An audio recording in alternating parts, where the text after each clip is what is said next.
explicar la crisis del Estado Bienestar.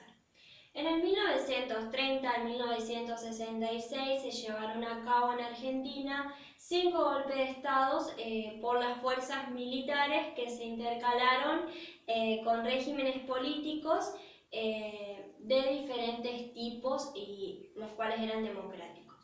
El 24 de marzo de 1976 llevaron a cabo el 6º golpe integrado por las 3 fuerzas de seguridad argentina. En ese momento había un gobierno que había sido elegido constitucionalmente y lo que hicieron fue derrocarlo. A medida que surgían también otros golpes de Estado de similares características en países del cono sur latinoamericano.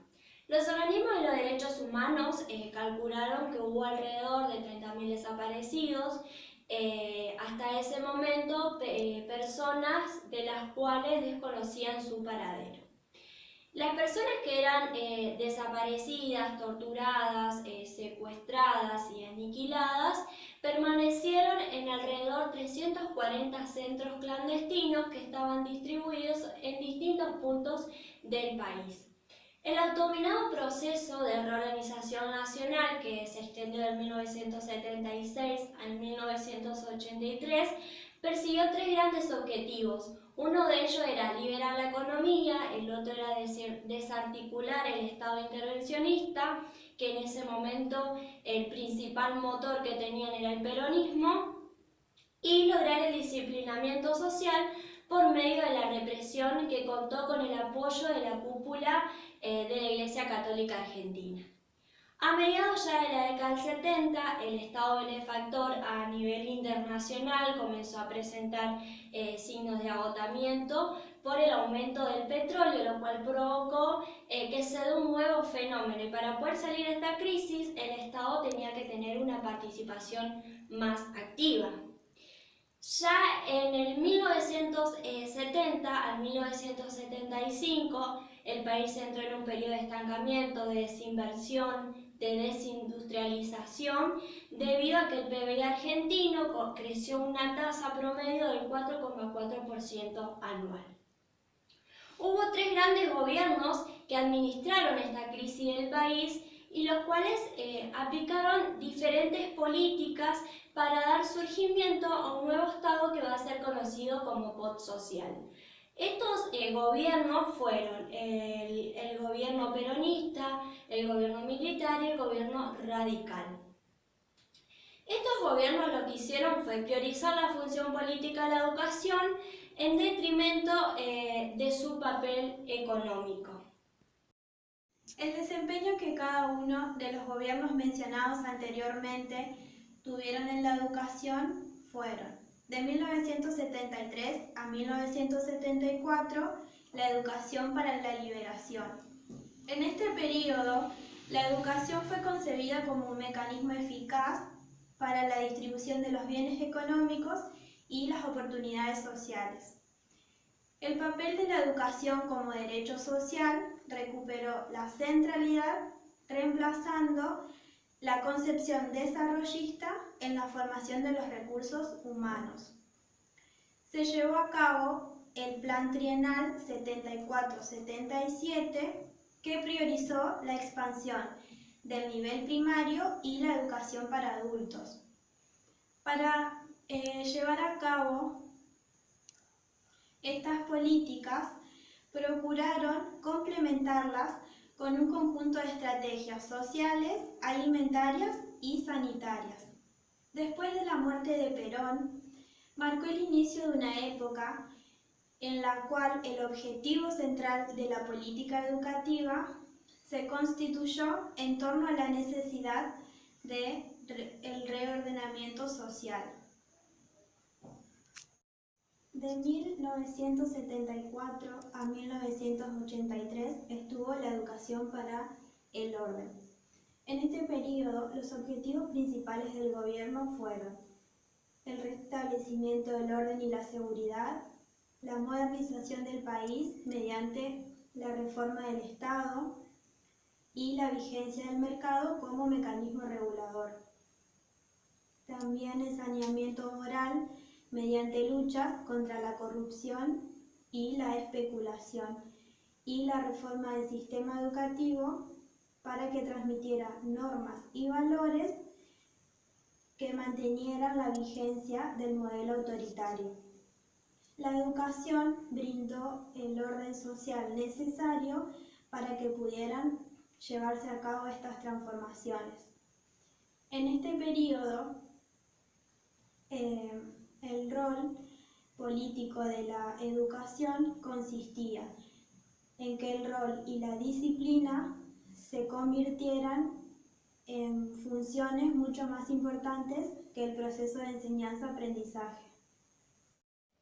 De 1983 a 1989 estuvo la educación para la democracia, que le correspondió al gobierno democrático que asumió en diciembre de 1983 Raúl Alfonsín y que administró la etapa de la crisis del estado de bienestar. Los cambios estuvieron vinculados con los contenidos de las materias dirigidas a la formación cívica y ciudadana. Desde el Ministerio de Educación de la Nación autorizaron el funcionamiento de los centros estudiantiles a nivel secundario y universitario.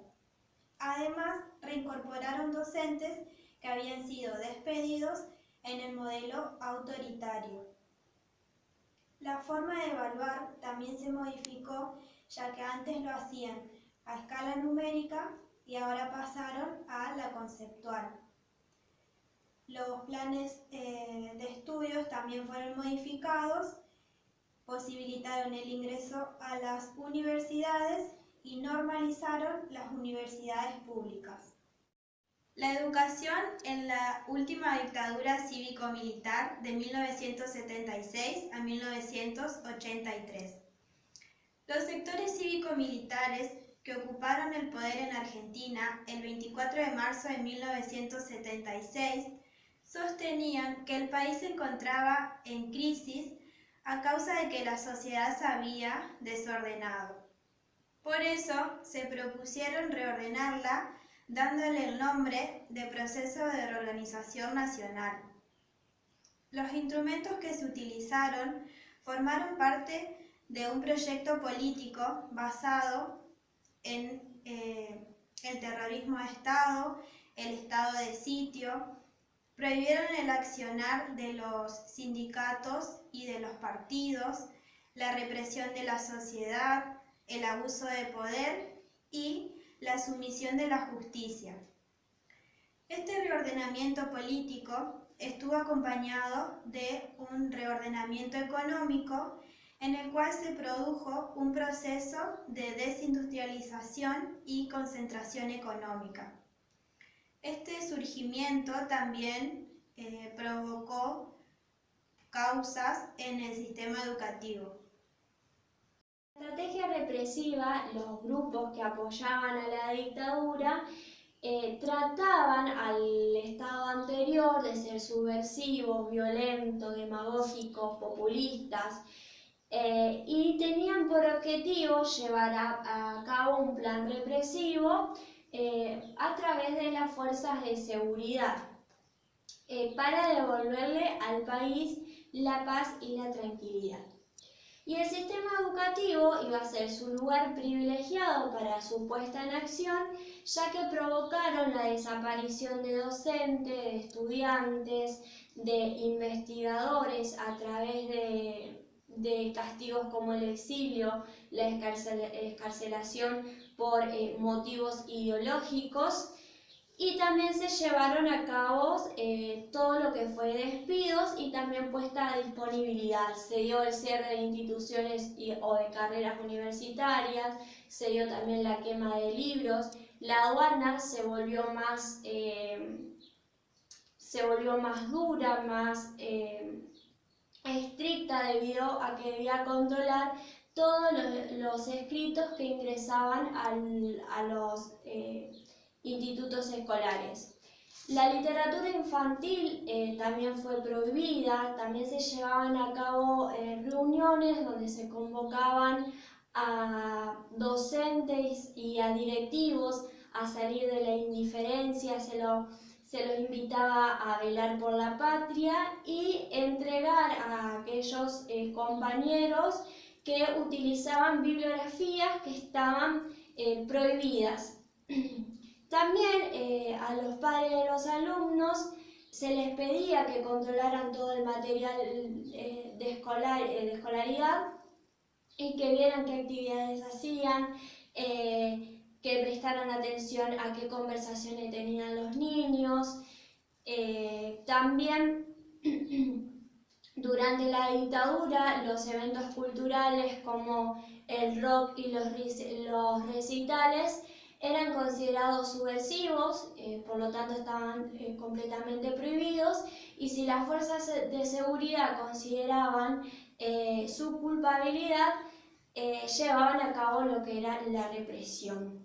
Además, también establecieron un corpus que clausuraba los mecanismos de participación bajo control militar directo, es decir, que se transfería la lógica burocrática al ámbito escolar y se disciplinaba el comportamiento de cada uno de los sujetos. Además, la higiene, la corrección y el silencio son otros de los puntos destacados. El aspecto personal de la persona debía tender a cuidar el vestuario, la barba, el cabello. En cuanto al modelo de docente que se propuso, debía cumplir con sus actividades bajo un fuerte control burocrático, es decir, que no podía tomar decisiones pedagógicas como formular objetivos, caracterizaciones ni nóminas de contenidos, ni tampoco sugerir bibliografías ni dar sus propias opiniones en clase, porque eran considerados subversivos. Debía cuidar su aspecto físico, es decir, que las docentes mujeres no podían usar pantalón. Además de eso, se cuestionaron la matemática moderna, la cartografía extranjera, la gramática estructural, la educación por el arte, la educación sexual, la literatura contemporánea, entre tantas otras. La estrategia discriminadora. El Estado dejó de brindarle su función y de sostener económicamente a las instituciones escolares, transfiriendo por decreto las escuelas nacionales a las provincias. Dentro de las escuelas públicas se verificó un estímulo por parte de la conducción educativa al funcionamiento de las cooperadoras, como forma de garantizar la autonomía institucional y de privilegiar la participación de la familia y la comunidad. Además de las condiciones políticas, pedagógicas e infraestructurales, uno de los principales elementos del sistema se vinculó con la forma de reclutamiento matricular de cada escuela, que no respondía solamente a la ubicación geográfica, sino también a las posibilidades económicas, a los patrones culturales de la familia de origen de los alumnos y a los aspectos organizacionales de las instituciones. Estos aspectos estuvieron acompañados por los siguientes efectos. Las escuelas educativas dejaron de sentirse responsables del proceso y ahora comenzaron a sentirse responsables los padres y los alumnos. La población recurrió a las escuelas para resolver los problemas planteados por el proceso de aprendizaje que se encontraba dentro de las instituciones escolares. Geopolítica en la escuela y la amenaza chilena. Desde el comienzo, distintas organizaciones de derechos humanos, ya sea a nivel nacional e internacional, comenzaron a hacer denuncias sobre la existencia de detenidos ilegales, personas que habían sido secuestradas, torturadas y desaparecidas, pero el presidente de facto, el teniente general Jorge Rafael Videla, negó sistemáticamente la existencia de estos hechos y dijo que respondían a una campaña anti-argentina de la subversión y del terrorismo internacional con el objetivo de desviar la visión hacia otros temas. Además, también cierto sector del gobierno trató de convencer a la población argentina en la necesidad de ir a la guerra con Chile. En mayo de 1977 y en diciembre de 1978, la relación entre Chile y Argentina se deterioraron a causa del conflicto por la zona del Canal de Beagle. Porque consideraban que Chile era un país que quería expandirse sobre la Patagonia Argentina y sobre el Atlántico Sur, zonas que siempre habían sido argentinas. En 1978, el Ministerio de Educación distribuyó a gobiernos provinciales un documento del coronel Jorge Rodríguez Cía, denominado el Falle de Beagles de Mar a Mar, en donde justificaba jurisdiccionalmente el reclamo de Argentina y se mostraba en apoyo de responder ante cualquier agresión, ya sea en tierra o mar, con la fuerza de las armas y la instrucción de los chilenos y la expulsión de los mismos del país. Luego, el sistema educativo en las escuelas primarias le pedía a los docentes que tuvieran una guía de estudio que promoviera la investigación y el trabajo en el aula. Mientras que a las escuelas secundarias les recomendaba que le dieran los docentes a los estudiantes un cuadernillo en donde ellos puedan profundizar sobre sus conocimientos y hacer síntesis coherentes. Luego la presión internacional comenzó a pedirle a Argentina que resolviera su conflicto con Chile a través de un arbitraje del Papa Juan Pablo II, quien resolvió el conflicto entre ambos países de manera pacífica. El operativo hacia las fronteras. El ministro de Educación y Cultura de la Nación estuvieron ocupados por 5 ministros civiles y en 2 periodos breves por el ministro Arguindegui, el cual promovió actividades en las fronteras que estaban articuladas con Gendarmería Nacional, que dependían del Ejército y formaban parte de las fuerzas de seguridad que crearon las escuelas primarias en las zonas de frontera. Los militares afirmaban que las fronteras internacionales carecían de integración necesaria con el resto del país, ya que tenían condiciones inadecuadas de infraestructura.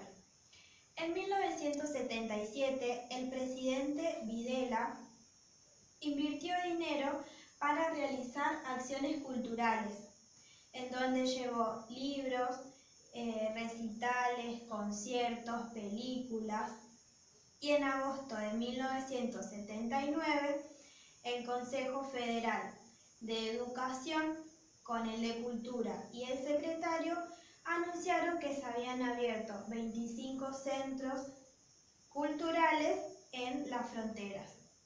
En 1980 se aprobaron los objetivos nacionales que se referían al estilo de vida argentino, a los valores éticos cristianos y al acervo histórico de nuestro pueblo. Ya en agosto de 1981 se consensuó el Plan de Relevamiento Cultural Nacional y el Programa Nacional de Preservación y Promoción Artesanal, en donde dichas políticas fueron diseñadas por el Consejo a fines de 1980 y a lo largo de 1981. En 1981 asumió un nuevo presidente, el teniente general Leopoldo Fortunato Galtieri, quien en abril de 1982 le declaró la guerra a Gran Bretaña por las Islas Malvinas. Todo esto provocó un resurgimiento de la actividad dentro del Ministerio de Cultura y Educación, quienes comenzaron a circular en materiales en apoyo al conflicto en distintas escuelas del país. Si bien Galtieri tuvo el apoyo de toda la población argentina, se vio envuelto en el fracaso y tuvo que renunciar y fue reemplazado por el general Vignone. Después de la derrota, los militares del proceso se vieron asumidos en un profundo desprestigio y se vieron obligados a aceptar el llamado a la elección y a la apertura democrática.